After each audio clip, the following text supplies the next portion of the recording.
women on the jury. And what they didn't get to hear, would it have changed the outcome? What's the most important piece of evidence you think they didn't hear? Tonight, your most complete look yet at how it all came together.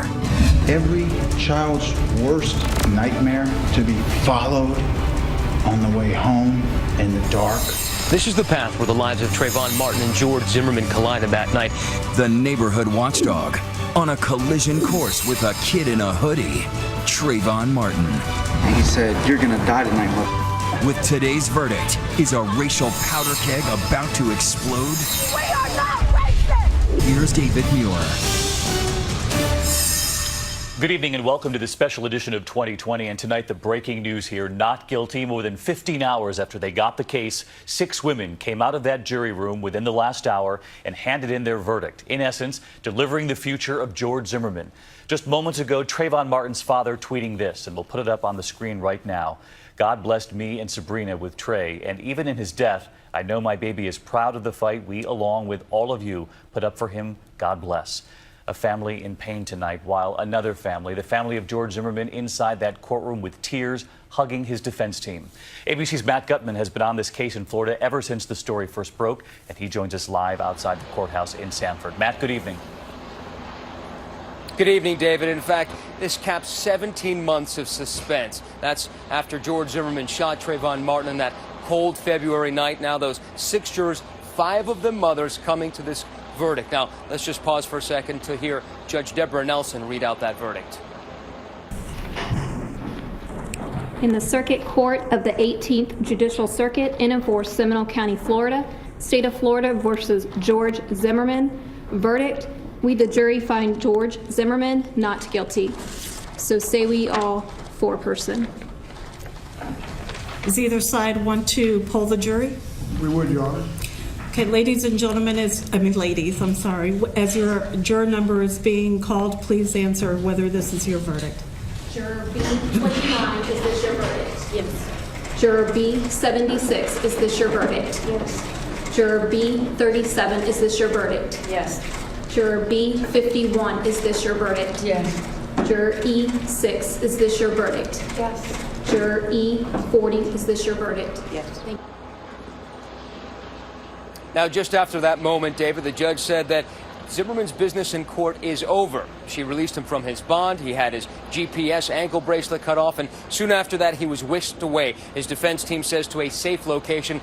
They also say that George Zimmerman will probably live at least the next few years, possibly the rest of his entire life, in hiding. But whatever happens, that 5-minute interaction between George Zimmerman and Trayvon Martin will probably tie those two people and their two names eternally together. David.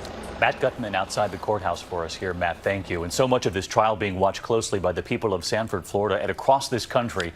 Let's go to ABC's Gio Benitez right now. Reaction from the community to the verdict. Gio's been reporting on this case for some time as a Florida-based reporter. Gio, what are they saying outside the courthouse?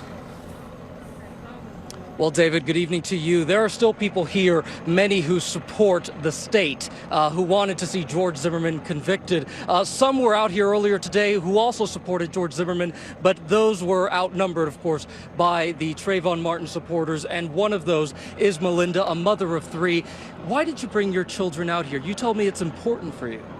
I believe that this is a very historical moment in our country. This is something that's going to be put in the history books. I believe that. And I wanted them to be firsthand witness along with me by my side. All 3 boys, and at one point we saw you were crying here. Yes, I was, deeply. My heart was shattered. Because you've been following this from the very beginning. I have been there from the first rally to the first march. The first time I heard about it, it broke my heart, and I've never stopped. And we saw you had a necklace in memory of Trayvon Martin, you say? Yeah, it says, in loving memory of Trayvon Martin, you will never be forgotten, and rest in peace, baby boy. All right, Melinda, thank you so much. And your kids here learning a lesson, of course, in law and the process. Yes. All right, Melinda, thank you so much. David, back to you. Gio, our thanks to you. I want to bring in our chief legal analyst now and one of the co-anchors of Nightline, Dan Abrams, who's also been following this trial with me every step of the way. Dan, this jury made up of entirely women jurors. 5 of the 6 were actually mothers themselves. And you make it very clear the legal bar they had to look at. Not George Zimmerman necessarily, the person sitting across from them, but there was a legal bar. That's right. We don't know right now what these jurors think about George Zimmerman. We don't know if they believe George Zimmerman's account of what happened that night. Remember, his account is that Trayvon Martin attacked him. We don't know what they thought about that. Here's what we do know. We do know that they had reasonable doubt in this case. And what does that mean? The heart of the defense was self-defense. George Zimmerman basically saying that in that moment that Trayvon Martin was shot, he reasonably believed that great bodily injury was about to be inflicted on him. Bottom line is, George Zimmerman's team argued he was on the bottom, Trayvon Martin was beating him, and at the moment that he shot him, that it was at that very moment that he reasonably believed that great bodily injury would be inflicted on him. We don't know if the jurors believed it. We do know that they had reasonable doubt, at the very least. I'll be very interested to hear from them as to exactly what they thought about it. But so much of this case was made of that 911 call, the screams on the tape, the 14 screams, and who the juror would believe ultimately was behind those screams. And also the 911 operator who said, are you following him? We don't need you to do that. Does that factor into this, or does it come down to whether or not they thought at that particular moment George Zimmerman feared for his life? The prosecution tried to make this about who initiated the altercation. The prosecution argued that it was clear that Trayvon Martin was stalked by George Zimmerman. Zimmerman's team completely disputes that notion. But as a legal matter, that may not even matter. As a legal matter, the most important question, and maybe the only question, is what happened at that very moment when George Zimmerman shot Trayvon Martin. What was going on in George Zimmerman's mind? Would that be considered self-defense, and at the least, was it reasonable doubt? Because that's the big question. These jurors, at the very least, had reasonable doubt about self-defense. Which is why it's going to be fascinating, Dan, to hear what these jurors have to say about the family of Trayvon Martin and, of course, about George Zimmerman. In the meantime, we knew of that question late in the day. They'd been deliberating all day today. They asked the judge for instructions again on manslaughter, which, of course, was just beneath second-degree murder. The judge responded and said, you need to be more specific than that with your question, and then they never followed up with a question. Well, as you and I talked about when that question came out, I thought that should make the defense team nervous. Why? Because it meant that at the very least they were very seriously considering manslaughter. And as a technical legal matter, I have always believed that this is a very tough case for prosecutors. The minute I heard these jurors are seriously considering manslaughter, I thought, whoa, this defense team's got to be concerned about that.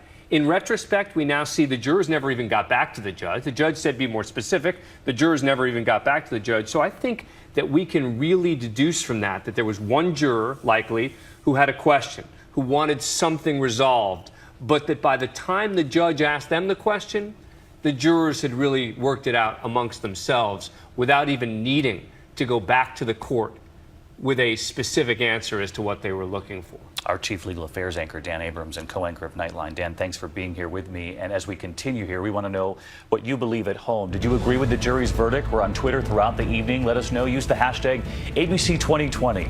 And when we come back here tonight, we're going to put you in the jury box. We'll show you exactly what they saw and heard in that courtroom for 3 weeks. Stay with us.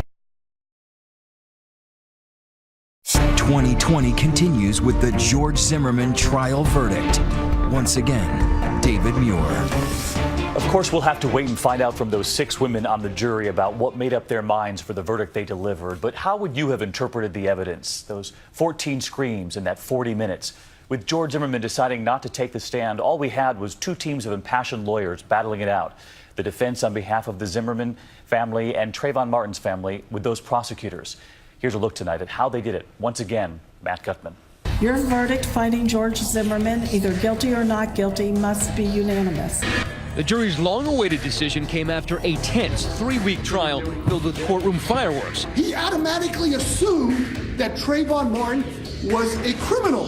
The impossibly long hours and short tempers. Judge, I'm not physically able to keep up this pace. And even the judge storming out on legal teams.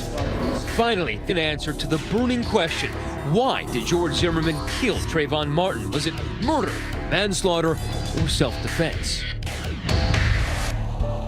The tale of how Martin and Zimmerman's paths fatally collided started here in Sanford, Florida, a small bedroom community on the fringe of the world's happiest city, Orlando. But it's a long way from the theme park crowds on a raw February night inside this gated Sanford community. This guy looks like he's up to no good, or he's on drugs or something. That's the voice of George Zimmerman, and the guy he's talking about is Trayvon Martin, earlier seen buying an Arizona drink and Skittles at a 7-Eleven. Martin was heading back to his father's fiance's home in the housing complex, where he was spending a 10-day school suspension after getting busted on a pot-related offense. Something the jurors never heard. Despite his youthful indiscretions, his family says Martin was just a normal teenage kid into girls, rap music, and airplanes. He was interested in flying planes. That fascinated him, which led him to go to a program to, try to pursue his career in aviation. Is there one thing that you miss most about him? I miss his smile. He was a very affectionate teenager, so I just miss him smiling and giving me a hug. It's raining and he's just walking around looking about. Initially, Martin didn't know he was being tailed by Zimmerman, the self-appointed neighborhood watch captain. By day, an auditor. By night, Zimmerman, who had a past interest in law enforcement, kept a wary eye out on behalf of his neighbors. What was your first impression of Zimmerman? I thought he was meek and easygoing, and at first I had a little trepidation that this guy was going to be running a neighborhood watch. How do you think he did as a neighborhood watchman? Fantastic. His efforts and his diligence yielded results. And that firearm. But in court, prosecutors painted Zimmerman as an overzealous wannabe cop. His language in this non-emergency call to police helped spark the racial debate over the case. He's got his hand in his waistband. Yeah, he's a black male. And fueled allegations that he was aggressively profiling a harmless teenage student. Just let me know if this guy does anything else. Okay. They always get away. Punks. These they always get away. Those were the words in that grown man's mouth as he followed in the dark a 17-year-old boy. The prosecution wants to make it clear that he already had a mindset when he got out of his car and began to follow Trayvon Martin. Armed with a fully loaded semi-automatic pistol. Prosecutors argue that Zimmerman was hell-bent on stalking Martin, even when told by police to call it off. Are you following him? Yeah. Okay, we don't need you to do that. Okay. And then Zimmerman hangs up. At that point, Martin is on the last phone call of his life with his friend, Rachel Chantel, and he's racked with worry about the strange man shadowing him. You just told me the man looked creepy. And he said the man looked creepy. Creepy white. Okay. Excuse my language, cracker. Chantel says she told Martin to run away, but then she says she heard him being confronted by Zimmerman. Why are you following me for? And then I heard a hard breath man come and say, what you doing around here? And then I started hearing a little bit of Trayvon saying, get off, get off. This is the path where the lives of Trayvon Martin and George Zimmerman collided that night. And out here for about 30 or 40 seconds, there was a black hole of information until dispatchers from 911 started getting flooded by calls from neighbors all around. They're wrestling right in the back of my porch. Someone's yelling 2 doors down from me, screaming, hollering, help, help, help. Then a gunshot that shatters the night. Oh my God, it's someone to be shot. Oh my God. And there's a black guy down that looks like he's been shot and he's dead. George Zimmerman did not shoot Trayvon Martin because he had to. He shot him for the worst of all reasons. Because he wanted to. He said, yo, you got a problem? But in this police reenactment, Zimmerman says it was he who was confronted by an angry Trayvon Martin. And he said, you got a problem now. And then he was here, and he punched me in the face. He got on top of me somewhere around here. That's when I started screaming for help. I started screaming, help, help, as loud as I could. I tried to sit up, and that's when he grabbed me by the head and tried to slam my head down. Zimmerman says the confrontation escalated after Martin spotted the gun on his hip. He looked at it, and he said, you're gonna die tonight, mother. And he he reached for it, but he reached, like I felt his arm going down to my side, and I grabbed it, and I just grabbed my firearm, and I shot him. One time. After you shot him, what did he say? After I shot him, he like sat up, and he said, "Oh, you got me." About 2 minutes after the shot rang out, this photo was taken at the scene. The defense says it confirms Zimmerman's account that he was attacked by Martin. And in court, even a neighbor called as a prosecution witness appeared to back up Zimmerman's account that he was the one being attacked. I could tell the person on the bottom had a lighter skinned color. The jury has been presented with two completely contradictory accounts of what happened, with no solid evidence to back up either side's claims. That is, until a critical piece of evidence is introduced. I'm gonna play the whole thing. A 911 call where a voice is heard screaming for help. There's just someone screaming outside. So you think he's yelling help? Yes. 14 screams in 40 seconds. The critical question, does that desperate voice belong to Trayvon Martin or George Zimmerman? If it was George Zimmerman screaming out for help, then it supports his theory that he acted in self-defense. I thought it was George. To identify the voice, the defense calls a parade of Zimmerman's friends, who perhaps not surprisingly say it's him on the tape.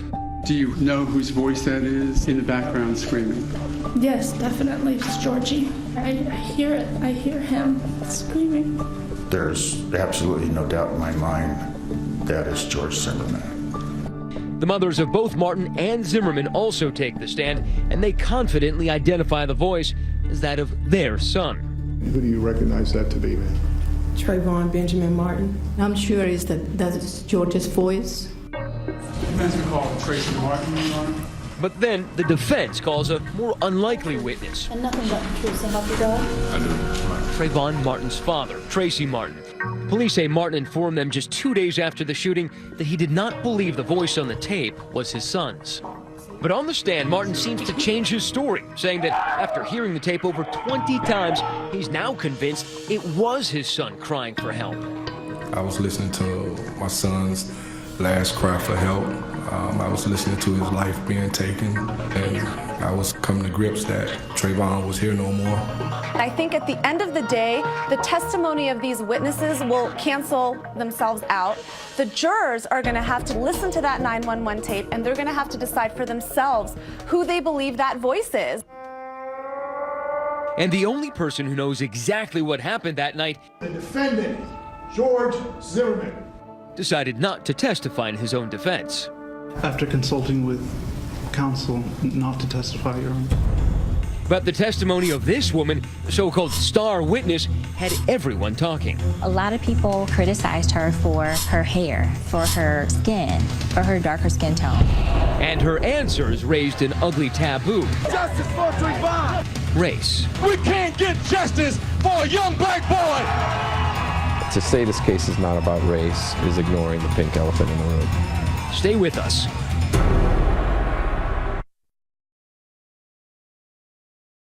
No justice, no peace. Some of the signs outside that Sanford, Florida courtroom at this hour. You're watching a special edition of 2020. George Zimmerman found not guilty in the murder of Trayvon Martin. And this tweet moments ago from Trayvon Martin's mother. Lord, during my darkest hour, I lean on you. You are all that I have. At the end of the day, God is still in control. Thank you all for your prayers and support. I will love you forever, Trayvon, in the name of Jesus.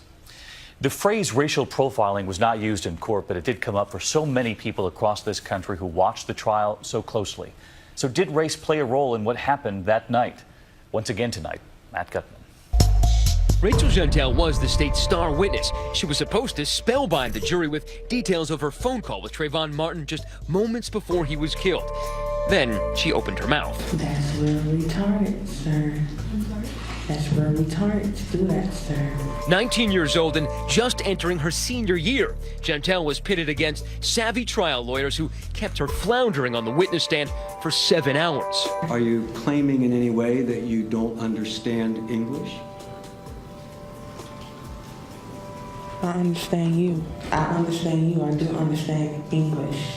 This was the moment that people were waiting for, to hear this star witness, if you will, and it turned out to be something very, very different. It ended up not being about Trayvon and ended up being more about her. Jantel was not only vilified, this professor says she was mammified. Tell me what you mean by the mammification of Rachel Jantel. A lot of people came out and criticized her for her hair, for her dark skin, her darker skin tone, for being overweight. And when she thought she was out, they brought her back in. I think we should plan on at least a couple of hours. What? Excuse me, be quiet. Most of what Jantel was supposed to say got lost in how she said it. At that point, did you know anything more about the case? No. Race surfaced again when Jantel said Martin referred to George Zimmerman as a creepy ass cracker. Please sit down. The defense team jumped on that, suggesting it was Martin who had done the profiling. With Jantel, race, a sideshow before, became the main attraction. To say this case is not about race is ignoring the pink elephant in the room. This case is about race. Shortly after the bullet left Zimmerman's gun, race became the flashpoint, but the wheels of justice in Sanford were turning at glacial speed. We want arrest! Shot in the chest! There was no arrest for 6 weeks. No justice! No peace! It divided Sanford and a nation. If a black man had come into a white neighborhood and gunned down a 17-year-old boy, all hell would let loose. Celebrities and average Joes alike pulled on the kind of hoodies Martin wore that night. It inspired the Million Hoodie March, 1,000 miles away from Sanford, high school walkouts, and so many protests. The message was being heard all the way to the White House. You know, if I had a son, he'd look like Trayvon. Knowing what I know today, if I were a DA, I would not have touched this case. Christopher Darden, famous for prosecuting O.J. Simpson, knows firsthand how race can influence a murder trial. Do you think that the issue of race could actually affect the way the jurors decide the verdict? People say all the time, all around, everywhere I go, you know, if he wasn't black, he wouldn't have followed him. If he wasn't black, he wouldn't have gotten out of his vehicle. If he wasn't black, he wouldn't have confronted him. Okay, this guy, he wants like Hispanic? He looks black. Zimmerman was only responding to a direct question from the police dispatcher, but those 3 words stung many. Gracious God, our Heavenly Father, we lift up this case to you because you, Father God, know exactly what happened that night. Here at the AME Allen Church in Sanford, churchgoers say publicly what many feel privately. I can assure you unequivocally, if I, being a black man, had killed a 17-year-old white boy under the conditions that that boy was murdered, I've been in jail, probably doing time now. You know, I'm just calling it like it is. About a third of Sanford's 54,000 residents are black. As the trial gripped their community, some church members began speaking out about an unholy topic. Until we become honest about the divide that exists in this community, there will be no getting better. Still, this little church dreamed big, the laundry list of prayers to be answered. First thing we asked for was the arrest. Then we asked for the chief of police to be fired, and we did get an African-American black chief. That was our heart's desire. Divine intervention? Perhaps, but it was the city manager's intervention that fired the old police chief and hired Cecil Smith. Think you were hired because you're African American? I think I was hired for my qualifications. Smith will attempt to play top cop, mediator, and peacemaker all at the same time. There's been essentially a separation between the two races for quite some time. And our goal right now, at least for police chief, is to try to bridge that gap.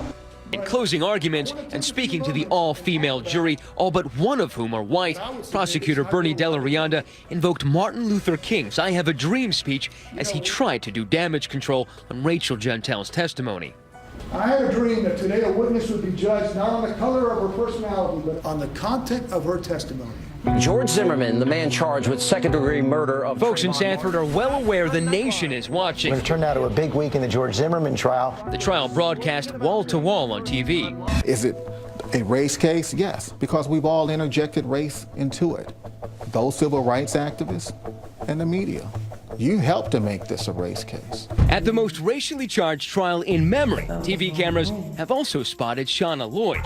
This 34-year-old African-American law student works for the defense as a law clerk, which means by extension, she works for George Zimmerman. The jaded will say she is nothing more than a legal prop. You sit there every day, you look at George Zimmerman sitting right next to you. How do you feel about him? I feel bad for George. I think it's very unfortunate that Trayvon Martin lost his life, because loss of life is always unfortunate. But I think that George is also fighting for a life that probably will never be the same, but it's still his. Do you think of George Zimmerman as a topic differently than you think of George Zimmerman the person? Absolutely. Have other people asked you about her? Yeah, some have asked, is she there because of her race? And, the answer is pretty easy, no. Another example of the case that's all about race, despite the word rarely mentioned in court. Racism has been the elephant in the room in the trial, but never overtly mentioned. It's the sort of ultimate personification of how race plays itself out in our society today. You don't really know. And you can't really put your finger on it. But you feel it, right? If you're on the receiving end of that, you feel it. Are you claiming in any way that you don't understand English? Even before the verdict was read, it was all hands on deck. What percentage of your police force is going to be ready in anticipation of whatever happens? Our entire police department. Everybody. There's no vacations, there's no furloughs. Just yesterday, the family of George Zimmerman released a statement saying the judicial system has run its course. Pray for justice, pray for peace, pray for our country. Next, the city of Sanford, gripped by fear. Death threats, anonymous phone calls, and their mayor, whose family is a target. He looks absolutely terrified. Chaos and casualties, even before the verdict. Coming up.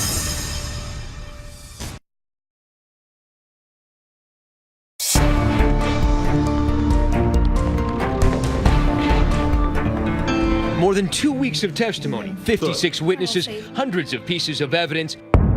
But only one man knows exactly what happened the night Trayvon Martin was killed.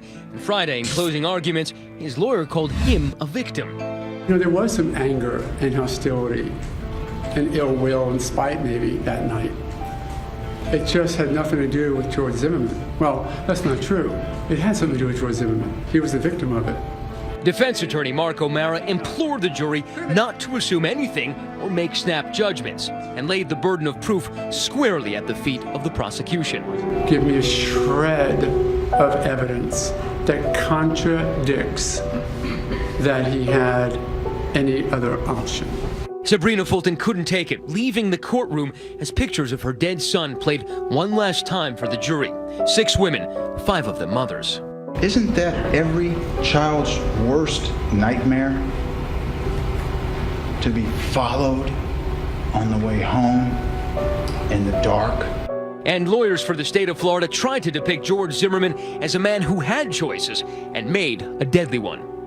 Trayvon Martin may not have the defendant's blood on his hands, but George Zimmerman will forever have Trayvon Martin's blood on his.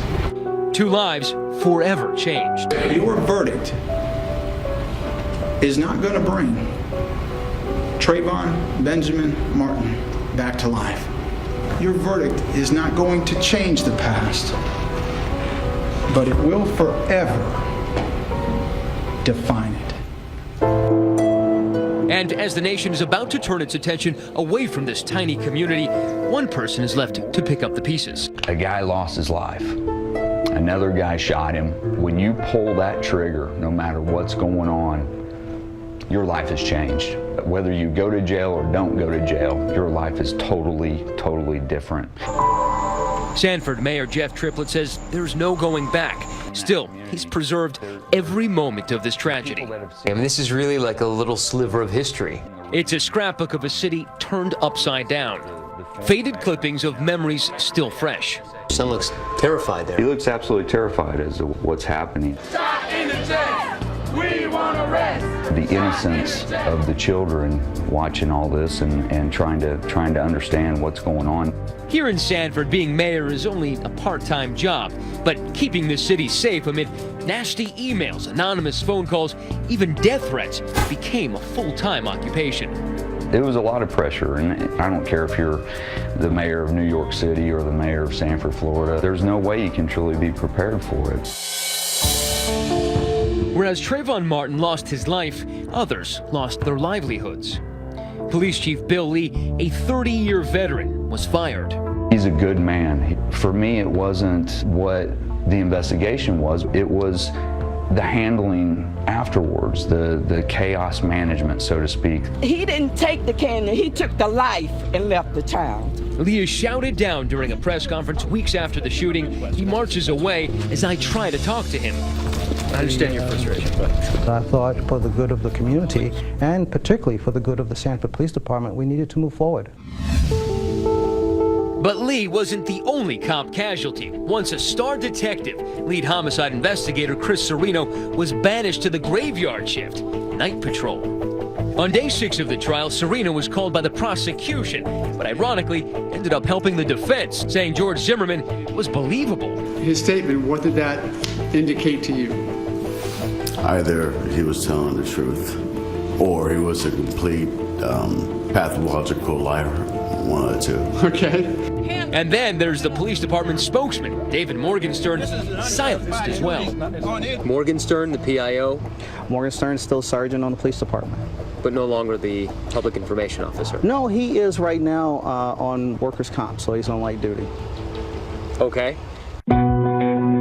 But the public remains rattled, especially in the sleepy development where neighbors are still defending George Zimmerman. Matt, he had these. They may have fought, but he has just the same right for self-defense as George Zimmerman did. He had these, okay? You'll never convince Frank Taffy that George Zimmerman did anything wrong that night. 16 months ago, you'd never been on TV. Now you're on TV 3 times a day. Everybody has 15 minutes of fame. Mine's on a loop, Matt. But fame has had its price, especially for those who never asked for it. You have Jonathan Good that actually saw the fight. You have Jeremy and Jenna who made the 911 calls. You got the Manolos. You got Selma. You have Celine. You have Serdaika. All these people are casualties of this tragedy. Lives destroyed, careers ended, a city ripped apart by the greatest casualty of all, the death of 17-year-old Trayvon Martin. Jeff Triplett, the mayor, now more of a custodian, trying to piece a broken city back together. You apologize and you try to make things better. You know, that's all you can do is try to. You can't change the past. You cannot change it, but by God, you can walk through it and try to make it better.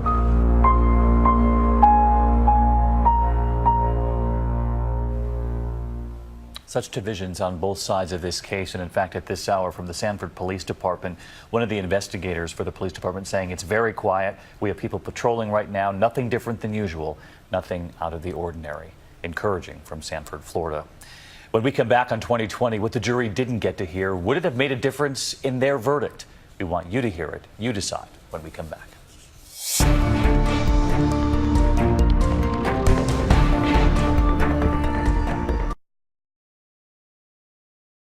2020 continues with the George Zimmerman trial verdict. Once again, David Muir. So what wasn't the jury allowed to hear over the course of the 3-week trial? Possible skeletons from the closets of both George Zimmerman and Trayvon Martin? And would those details, not permitted in court, have changed the jury's verdict? Once again tonight, Matt Gutman. For more than 15 days, this is what the jury saw. Oh, Theatrics. Fits of anger. It's outrageous that the state would seek to do this at this time. Knock, knock. Who's there? Even bad humor. George Zimmerman. George Zimmerman. Who? All right, good. You're on the jury. But what didn't those 6 female jurors hear, and why? The judge excluded a number of negative personal items about Trayvon Martin. For a year, the defense team desperately wanted the jury to see what it called 17-year-old Trayvon Martin's checkered past, like those 3 school suspensions, including one for having been caught with traces of pot. and another for allegedly having burglary tools in his backpack. There's this video. Martin shot himself, the only available sample of his voice, laughing as homeless men fight over a bike. Then there are these photos from his cell phone, Martin giving the finger, marijuana plants, blowing smoke. But the judge said, no dice. The only reason to introduce that picture would have been to smear Trayvon Martin, and that's not what this case is about. What is the most important piece of evidence you think they didn't hear? Well, I think that they had the right to hear about Trayvon Martin's past that was shown as far as him fighting. Zimmerman's defense attorney, Mark O'Mara, is talking about text messages in which Martin boasts he could knock a man down with a single punch. I lost the first round but won the second and third, he wrote. I'm not done with this fool. He's going to have to see me again. But Zimmerman had skeletons in his closet, too. Eventually, prosecutors would lose their bid to introduce a prior accusation of domestic violence. And then there's a 2005 arrest for allegedly assaulting a police officer. That charge was ultimately dropped. And remember that explosive 911 call with those blood-curdling screams? So you think he's yelling help? Yes. All right, what is your phone number? So much was made of that 911 call. The screams. Who was screaming? Why was that so important? Well, I think for both sides, that case was important because I think that if that was a definitive answer, then that would tell us what happened. But the judge barred the prosecution from calling two audio experts who would have testified they believe those desperate cries for help came from Martin. The judge ruled that the science was too unreliable. It definitely would have helped prosecutors to have experts, not just family members, but experts who could say, I believe very strongly that that's Trayvon Martin's voice on that tape. The most contentious arguments away from the jury's view came just this week. 10 o'clock at night, we started this morning. When the defense, prosecutors, and even the judge Court is in recess. Thank you very much with all. Sparred over whether to admit this elaborate 3D animation into evidence. It depicts what Zimmerman says happened moments before he shot and killed Trayvon Martin. She did, however, allow the defense team to reference it during its closing argument. Save for those 2 days of testimony when Rachel Jontel's choice of words was picked apart by the defense, the specter of race was rarely raised. You don't think that creepy-ass cracker